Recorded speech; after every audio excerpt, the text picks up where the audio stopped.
যৌনতার ইতিহাসে ভায়াগ্রার আবিষ্কারকে বেশ গুরুত্বপূর্ণ বলে ধরা হয়, কিন্তু মজার বিষয় হলো এই ওষুধটি আবিষ্কার হয়েছিল দুর্ঘটনাবশত অন্য রোগের ওষুধের পরীক্ষা চালানোর সময়, যার প্রয়োজনীয়তা ছিল সম্পূর্ণ ভিন্ন। ভায়াগ্রা 1998 সালে বিক্রি শুরু হয় এবং প্রায় সঙ্গে সঙ্গেই একটি সবচেয়ে বেশি বিক্রিত ওষুধে পরিণত হয়।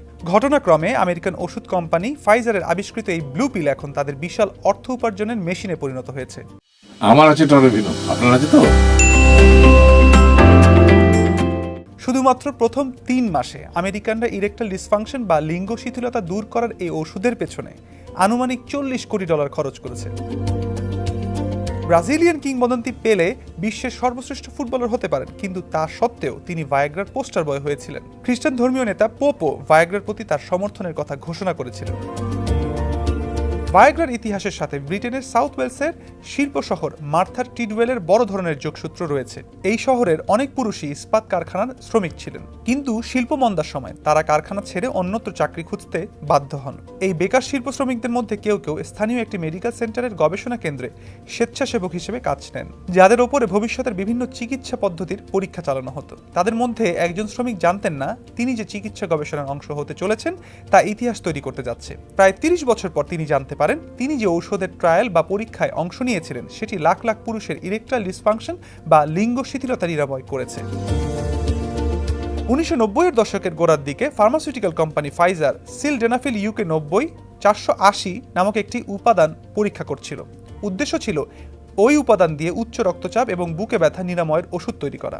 এজন্য কোম্পানিটি গবেষণা কেন্দ্রে গবেষণা চালায় এবং ওষুধটি পরীক্ষার জন্য শুধুমাত্র কিছু যুবক স্বেচ্ছাসেবকদের নিয়োগ দেয়। এই গবেষণার সাথে জড়িত এক বিজ্ঞানী বলেন, গবেষণা চলাকালীন তারা উচ্চ রক্তচাপ প্রশমনে কাঙ্ক্ষিত ফলাফল পাননি, কিন্তু তারপর একটি সিদ্ধান্ত নেওয়া হয় শেষ 10 দিন ওষুধটির পরীক্ষা চালানো হবে এবং ফলাফল কি হয় তা দেখতে স্বেচ্ছাসেবকদের উপর আরও ওষুধ প্রয়োগ করা হবে। তরুণ স্বেচ্ছাসেবকদের এই ওষুধটি দিনে 3 বার টানা 10 দিন খেতে বলা হয়, কিন্তু যখন এই ওষুধের পরীক্ষা শেষ হয় তখন তাদের শরীরে এক অস্বাভাবিক পার্শ্ব প্রতিক্রিয়া দেখা দেয়।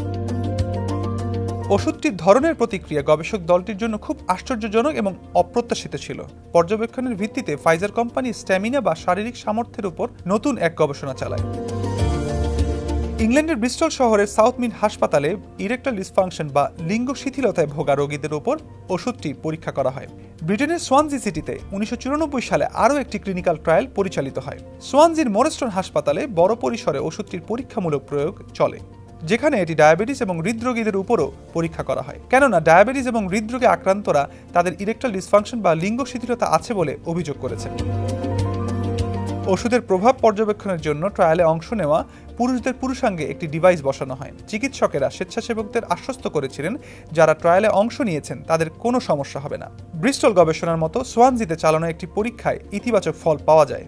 ফাইজার বুঝতে পেরেছিল যে তাদের হাতে একটি সম্ভাব্য গেম চেঞ্জার ওষুধ রয়েছে যা এই শিল্পে বিপ্লব ঘটাবে।